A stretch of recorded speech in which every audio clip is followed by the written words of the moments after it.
Aquastar नहीं है क्या? घर लिया ये Aquastar UPVC rain harvesting system. ये लीक प्रूफ है और साथ ही बेहद मजबूत भी। Fix it and forget it. Aquastar.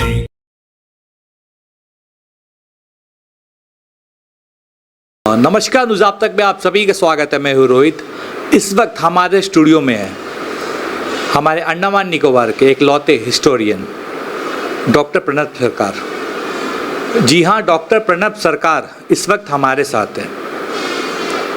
आप सभी इन्हें जानते हैं और हमेशा ही कुछ ना कुछ जो है फाइंड आउट करने में लगे रहते हैं। ये हमारे हिस्ट्री को लेकर, अंडमान निकोबार के हिस्ट्री को लेकर और काफ़ी कुछ जो है इन्होंने हमारे आम जनता को, हमारे एडमिनिस्ट्रेशन को, गवर्नमेंट ऑफ इंडिया को जो है अपने काम से जो है लोगों को काफ़ी सीख दी है। तो अब हम इस विषय पर बात करेंगे कि हाल ही में माननीय अमित शाह जी जो हमारे होम मिनिस्टर हैं, उनके द्वारा जो है पोर्ट ब्लेयर का नाम चेंज किया गया और चेंज कर श्री विजयपुरम रखा गया। इस विषय में काफ़ी लोगों की जो है हमने प्रतिक्रियाएं ली, लोगों ने हमसे बात की, किसी ने पॉजिटिव, किसी ने नेगेटिव।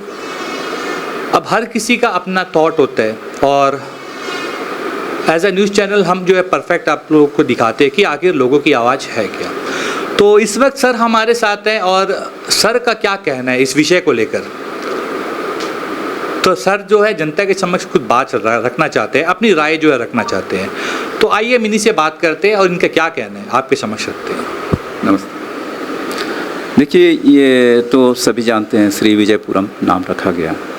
तो इसके पीछे की कहानी, क्योंकि लोगों में काफ़ी उत्सुकता है जानने के लिए कि असल में ये क्या है, नाम क्या है। नाम को लेकर लोगों में रुचि भी नहीं है, कुछ लोगों में रुचि भी है, वैसे मिक्स्ड रिएक्शन आ रहा है। लेकिन मैं एज ए हिस्टोरियन मैं बताना चाहता हूँ कि श्री विजयपुरम जो है ये एक इंडिकेट करता है एक हमारे सांस्कृतिक इतिहास की तरफ में। श्री विजयपुरम जो है सुमात्रा के वहाँ पे, आज का जो इंडोनेशिया है, वहाँ पे एक एम्पायर था। तो इससे मैं थोड़ा पीछे और जाना चाहता हूँ, क्योंकि अगर हम प्रायद्वीपीय भारत की बात करते हैं तो भारत को मिलाकर आसपास के भूभाग जो जितने जो साम्राज्य थे उसको लेकर हम लोग प्रायद्वीपीय भारत कहते हैं। तो अंडमान के इतिहास को हम सिर्फ अंडमान में सीमित ना करके प्रायद्वीपीय अंडमान टाइप का हम बोल सकते हैं कि आसपास का जो साउथ ईस्ट एशिया जो क्षेत्र है उस क्षेत्र से इसका सीधा कनेक्शन था। और ये कनेक्शन आज से नहीं है और श्री विजयपुरम के समय से भी नहीं, उससे पहले भी है। 10,000 वर्ष पूर्व आप कल्पना नहीं कर पाओगे कि 10,000 वर्ष पूर्व से अंडमान एक कनेक्शन में है। 10,000 वर्ष पूर्व 10,000 BC, यानी कि आज के 2024 मिला ले तो 12,000 वर्ष हो गए। तो 12,000 वर्ष पूर्व पांड्या का साम्राज्य था जो साउथ इंडिया में।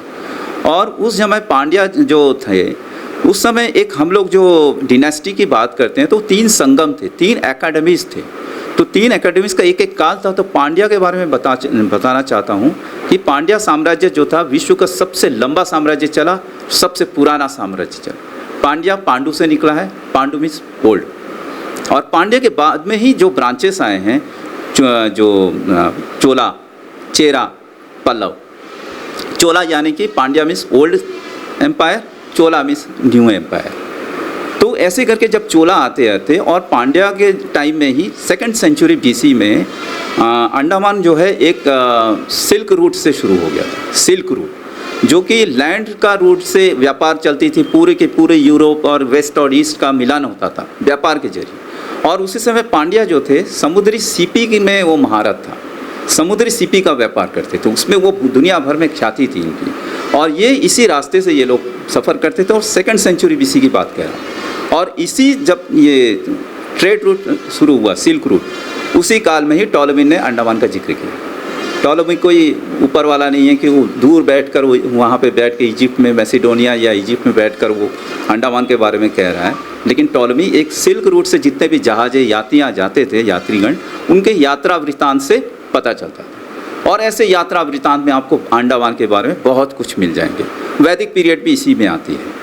तो जिसमें हंडुमान मलय जो हंडुमान कहते थे, हंडुमान से हनुमान पड़ा, ऐसे करके और भी बहुत किसी कहानी है। अब मैं आता हूँ सब्जेक्ट में। उसके बाद में ये चोला आ गए। तो चोला जो है 9th सेंचुरी से 13th सेंचुरी तक का चोला का आधिपत्य था इस पूरे क्षेत्र में, खासतौर पे दक्षिण भारत और दक्षिण एशिया में।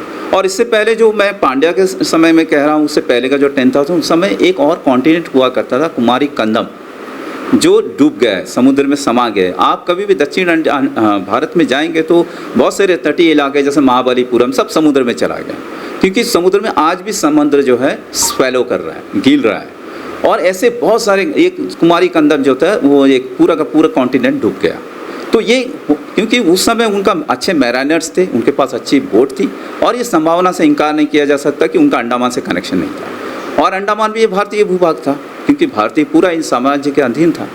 और चोला जब आए तो चोले, उसके बाद में चोला जो है 11वीं सेंचुरी में आसपास में, ये जो उस समय ये जो श्रीविजयपुरम जो था इंडोनेशिया का, तो आज का इंडोनेशिया है, ये काफ़ी सशक्त साम्राज्य था। इसको विजय पाना बहुत मुश्किल था, लेकिन चोला ने विजय प्राप्त की, और ये बहुत बड़ा विक्टोरी था पूरे साउथ ईस्ट एशिया में। और ना सिर्फ युद्ध की नीति से विजय प्राप्त की, इसमें सांस्कृतिक विजय प्राप्त की, पॉलिटिकल पीसफुल एनवायरनमेंट था पूरी की पूरी साउथ ईस्ट एशिया में, और पूरा एक साम्राज्य था जो अंडमान इसमें इसके आधिपत्य में था, इसके कनेक्शन में था। सर लेकिन देखिए, लोग ये कह रहे हैं कि आखिर चोला का साथ हमारे चोला जो साम्राज्य है उनका हमारे पोर्ट ब्लेयर के साथ क्या नाता है, और हमारे सरकार ने जो है क्यों श्री विजयपुरम ही नाम जो है चुना गया। लोगों का ये कहना है कि जो नाम था पोर्ट ब्लेयर, वो नाम ही काफ़ी अच्छा था, लेकिन काफ़ी लोगों ने ये बताया था, और ये बात सच भी है कि जो ब्लेयर जो है वो एक ब्रिटिशर था, और ये ब्लेयर जो है वो एक ब्रिटिशर था, तो इसी कारणवश जो है चेंज किया गया है। चलिए, इस आपके प्रश्न में, आपके जो प्रश्न है इसमें दो मैं अंश निकालता हूँ, एक जो है पोर्ट ब्लेयर और एक श्री विजयपुरम। श्री विजयपुरम कैसे क्यों पड़ा है इसके बारे में मैं ज़्यादा टिप्पणी करना नहीं चाहूँगा, क्योंकि ये भारत सरकार का डिसीजन है, ये नाम क्यों दिया गया है। और दूसरी बात पोर्ट ब्लेयर, तो पोर्ट ब्लेयर के बारे में मैं कहना चाहता हूँ। पोर्ट ब्लेयर जो था ये 1789 में जो आर्चिबेल्ड ब्लेयर आए थे, तो इससे पहले का साम्राज्य मैंने बता दिया, इससे पूरा 10,000 साल वर्ष पहले का साम्राज्य बता दिया। और जो आर्चिबेल्ड ब्लेयर, उससे पहले एक और सर्वे हुई थी 1771 में, तो वो रिची जो जिसके नाम पे रिची आर्किपेलागो है, जो हैवलॉक के आसपास का जो द्वीप समूह है सब रिची आर्किपेलागो बोलते, रिची के नाम से। उसके बाद में आपके 3 सर्वे और हुए, एक कैप्टन बुचानन ने सर्वे किया, उसके सर्वे को मानते हुए जो है आर्चिबेल्ड ब्लेयर को भेजा गया। तो 1788 में इन्होंने सर्वे किया, और 1789 में रिकमेंडेशन के आधार पर एक सेफ हार्बर की इसमें जो चाथम द्वीप में आए थे लोग। उसके बाद में 1792 में ये लोग यहाँ से नॉर्थ, आज का जो डिग्लीपुर है वहाँ चले गए, पोर्ट कॉर्नवालिस। और ये उस समय ये जो port Blair, so called port Blair जो था, पोर्ट ब्लेयर को ओल्ड हार्बर नाम दिया गया। ओल्ड हार्बर जी। अच्छा, इसके बाद में ये जो है मलेरिया सिचुएशन था, अनहेल्थी सिचुएशन था, एक बारिश में 50 लोग मर गए थे। ये नॉर्थ डिग्लीपुर की बात कर रहा हूँ, नॉर्थ अंडमान की। और वहाँ से वो जो है 1796 में एबंडन हो गया। अब इसके बाद में म्यूटिनी ऑफ वार, जो अंग्रेज बोलते हैं म्यूटिनी ऑफ वार, सैनिक विद्रोह, हम तो कहेंगे अपने भारतीय दृष्टिकोण से first war of independence, Bharat की प्रथम आज़ादी की लड़ाई। तो वो लोग सिपाही म्यूटिनी कहते हैं, म्यूटिनी ऑफ वार कहते हैं। तो ये इसको देखते हुए वहाँ पे जो काफ़ी क्रांति हो रही थी सब रहे, तो उनको एक जगह की तलाश थी, पेनल सेटलमेंट। पेनल के लिए उन लोगों ने फिर अंडमान कमेटी का ये किया। अंडमान कमेटी के जो प्रेसिडेंट थे, देखिए तब जो है ब्लेयर नाम नहीं पड़ा था, ओल्ड हार्बर था 1858 में, इसको याद रखने वाली बात है। तो ओल्ड हार्बर था, क्योंकि वो सेटलमेंट छोड़ के वो पोर्ट कॉलोनी वहाँ से चला गया, और पोर्ट ब्लेयर जो है ओल्ड हार्बर था। तो उसके बाद में अंडमान कमेटी वालों ने जब सर्वे किया, तो एक बहुत ही इम्पोर्टेंट डॉक्यूमेंट मैं आपके पास में लाया हूँ। ये डॉक्यूमेंट ये हाथ का लिखा हुआ मोवेट का है, फ्रेडरिक जॉन मोवेट, अंडमान कमेटी के प्रेसिडेंट, 1858 का है। इसमें इन्होंने लिखा है, मैं थोड़ा सा ट्रांसलेट जिसको मैंने शेड किया हुआ है, जो पोर्ट ब्लेयर से संबंधित है। इसमें लिखा है, his lordship in council agrees with you as to the selection of the old harbour to which it is intended shall henceforth bear the name of Port Blair for a penal settlement, and instructions have this day been issued to Captain H. Mann, Esquire. H. Mann one से Henry man जो थे walker से पहले का superintendent थे, तो उनको instruction दिया गया। अब यहाँ पे एकदम क्लियर बात है कि bear the name of Port Blair for a penal settlement। ये मैं पहली बार दर्शकों को बता रहा हूँ कि लोग सोचते थे कि हार्बर का नाम पोर्ट ब्लेयर है, इसमें क्लियरली ब्लेयर ने लिखा है कि पेनल सेटलमेंट का, और पेनल का मतलब होता है पनिशमेंट सेटलमेंट।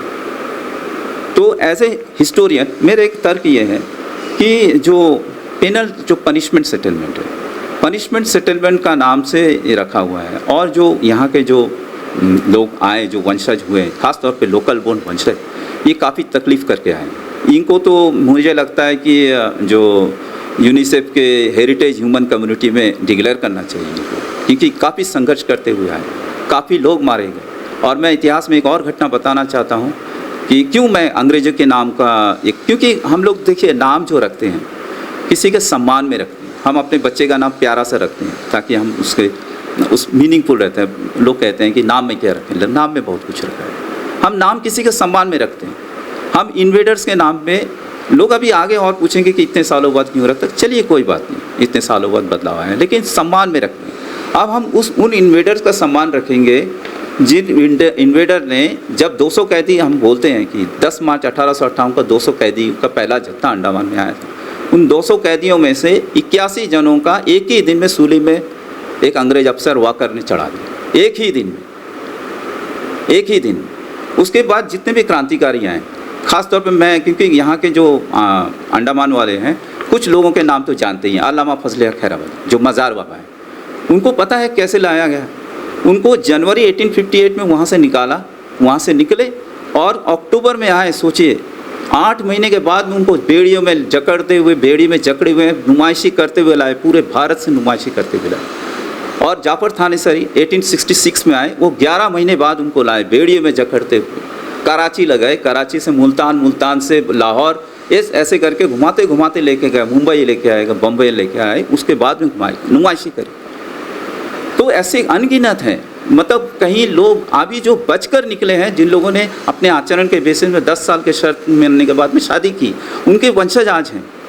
मतलब बचे कुचे लोगों का, नहीं तो आज लोकल बॉन्ड का पॉपुलेशन बहुत ज़्यादा होता है अगर अंग्रेज ये एग्जीक्यूशन ना करते।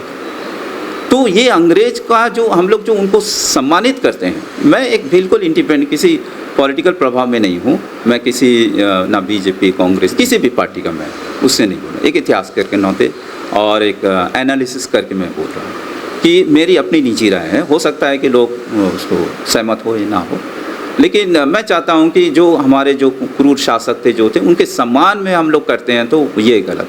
हाँ, हम अपने लोगों के सम्मान में ज़रूर कुछ करना करते हैं जिनको, क्योंकि हमारे इसी लोकल बोर्ड में कई महान लोग हैं, जैसे कि हमारे फरजंद अली हैं, जैसे कि हमारे दुर्गा प्रसाद हैं, दीवान सिंह काले पानी हैं, उसके बाद में और अल्लामा फजल खैराबाद, यहीं तो उनका देहांत हुआ है।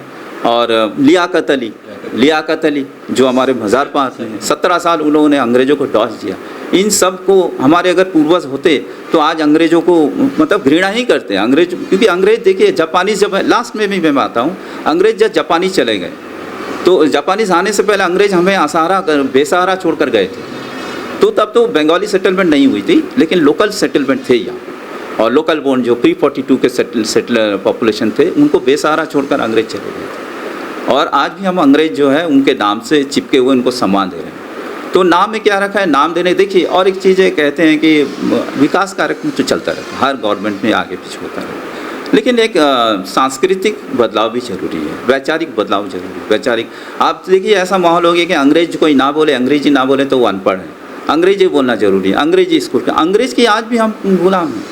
और मैं ऐसे इतिहासकार आपको बताना चाहता हूँ कि मैं आज भी रिसर्च करता हूँ इसमें, और ब्रिटिश का जो लिखा हुआ, ब्रिटिश लेखक हमारे अंडमान का इतिहास लिखते हैं, वो क्या लिखते हैं आज भी, फ्रीडम फाइटर्स और क्रिमिनल या सोडोमी, मतलब गे रिलेशनशिप कैदियों में होता है, ये सब कोई सीक्वेंट्स है। बताइए कितने अच्छे अच्छे सीक्वेंट्स उनमें वो लोग नहीं लिखेंगे। सर एक आखिरी सवाल सर, जैसा चोला एम्पायर के बारे में, और आखिर क्यों श्री विजयपुरम ही नाम रखा गया, इसके बारे में हमारे दर्शकों को आप कुछ बताइए। श्री विजयपुरम का नाम के यहाँ क्यों रखा है, इसके बारे में तथ्यों की ज़्यादा नहीं है, लेकिन श्री विजयपुरम के बारे में आपने पूछा, मैंने बताया ये है। और अंडमान कनेक्शन तो है ये तो इससे कोई दो राय नहीं है, क्योंकि ये पूरा प्रायद्वीप जो है पूरा का पूरा एक सांस्कृतिक गतिविधियों का केंद्र था। मैंने कहा कि सिल्क रूट था, और उसके बाद में क्योंकि ये भी इंडियन सिविलाइजेशन था। और चोला साम्राज्य का, चोला उसी का ही एक पार्ट है, उसी हिस्ट्री का एक पार्ट है। पांड्या के बाद में चोला है, चोला, चेरा, पल्लव, ये सारे 4 शासकों का बहुत लंबा काल चला है, काफ़ी बृहद हमारा इतिहास रहा है। और ब्लेयर का इतिहास तो हमारे 166 ईयर्स पकड़ लीजिए, 1789 से हम कैलकुलेट करें 166 ईयर्स। सर लेकिन ये ब्लेयर जो है, ब्लेयर के बारे में भी काफ़ी लोग बता रहे हैं कि वो बाकी ब्रिटिशर्स की तरह वो नहीं थे, क्या ये बात सच है? देखिए, ब्लेयर तो सर्वेयर थे, ब्लेयर सर्वेयर थे, रॉस सर्वेयर थे, लेकिन अंग्रेज हैं। तो हमारा जो अंग्रेज के प्रति, क्योंकि ये जब देखिए ब्लेयर 1796 में चले गए, लेकिन उनका समर्थन इन लोगों ने किया, उनको सम्मान दे रहे हैं। देखिए उसके बाद कितने सालों के बाद में 1858 में उनको सम्मान देते हुए कर रहे हैं। तो हम भी अपना सम्मानित करने के लिए हम लोग कर सकते हैं, ये मेरी दृष्टिकोण है, लेकिन बाकी पब्लिक अपने आप बोलते रहे। तो सर हमारे जनता को कोई संदेश आपके थ्रू? नहीं, मैं एक ही संदेश देना चाहता हूँ अपने द्वीपवासियों को। कई बार हम लोगों को इतिहास में हमेशा हम लोग कई बार इतिहास के परत दर परत हम लोग अध्ययन करते हैं, तो कई ऐसे उतार चढ़ाव आते हैं, कई ये आते हैं। जैसे श्रीलंका, श्री क्यों पड़ा है, ये भी एक क्योंकि मैं आपके पास बैठा हूँ तो कुछ कन्फ्यूजन दूर करना चाहता हूँ। श्री जो है लोग कहते हैं कि नाम के ऊपर, ऐसे नहीं है। श्री जो है किसी भी चीज़ का उसके वैल्यू बढ़ती है, उसका वैभव बढ़ाने के लिए, उसको रेवरेंस, उसकी सिग्निफिकेंस बढ़ाने के लिए श्री लगाते हैं। जैसे हम और आपको श्री करके पुकारते हैं, इसमें कोई धर्म और हर धर्म के लोग एक अपने सामने श्री लिखते हैं। और श्री जैसे श्री रंगपट्टनम, श्री पेरम्बूर, श्री हरिकोटा, ऐसे करके है। और सीलोन देश देख लीजिए, उसके बहुत हजारों नाम है, हजारों साल पूर्व से नाम बदलते गए, अंग्रेजों ने सीलोन रखा। 1935 में एक मार्क्सिज्म गवर्नमेंट आया और उसका नाम श्रीलंका रख दिया। तो ऐसे इतिहास में कई मोड़ आते हैं, तो अगर होता है तो हमें इतना दुख होने की ज़रूरत नहीं है क्योंकि एक अंग्रेज़ का नाम बदला गया, कोई बात नहीं। किसी भारतीय का नाम बदला होता तो हमें भी दुख होता, तो ये बात है। थैंक यू सर, आप हमारे एक कॉल पर आपने जो है अपना कीमती समय हमें दिया, हमारे दर्शकों के लिए आपने काफ़ी कुछ बताया और काफ़ी लोगों का जो कन्फ्यूज़न था वो भी सर ने जो है दूर किया। तो आप लोग कमेंट्स करके बताइए कि आप लोगों की क्या निजी राय है। और सर ने जो है क्लियर जो है बता दिया गया कि ये नाम जो है सरकार ने रखा, लेकिन इसके पीछे की क्या बात है और चोला साम्राज्य को लेकर काफ़ी कुछ जो है सर ने हमें बताया। तो हम आशा करते हैं कि इसके बाद भी, क्योंकि देखिए सर एक इतिहासकार है, काफ़ी इन्होंने जो है खोज की है, तो जब भी अगर ऐसा कुछ होगा और हम सर से ज़रूर कांटेक्ट करेंगे हमारे चैनल के थ्रू, हमारे दर्शकों को, गवर्नमेंट ऑफ इंडिया को, हमारे एडमिनिस्ट्रेशन को हम जो है सर का जो काम है वो हम दिखाएंगे। क्योंकि देखिए हमारे आइलैंड्स का पहला जो है इतिहासकार है, पहला इतिहासकार जो है सर डॉक्टर प्रणब सरकार जी। तो काफ़ी लोग इन्हें जानते भी हैं, लेकिन फिर से मैं ये कहना चाहता हूँ कि अगर इनका कुछ भी और भी अचीवमेंट होगा तो आपके समक्ष हम जरूर रखेंगे। तो मैं रोहित, कैमरामैन विजय के साथ न्यूज़ आप तक, धन्यवाद। अंडमान से जुड़ी सभी छोटी बड़ी खबरें देखने के लिए हमारे अपने न्यूज़ आप तक यूट्यूब चैनल को सब्सक्राइब करें और बेल आइकॉन प्रेस करना ना भूलें। हमारा अपना न्यूज़ आप तक, अब सच देखेगा अंडमान।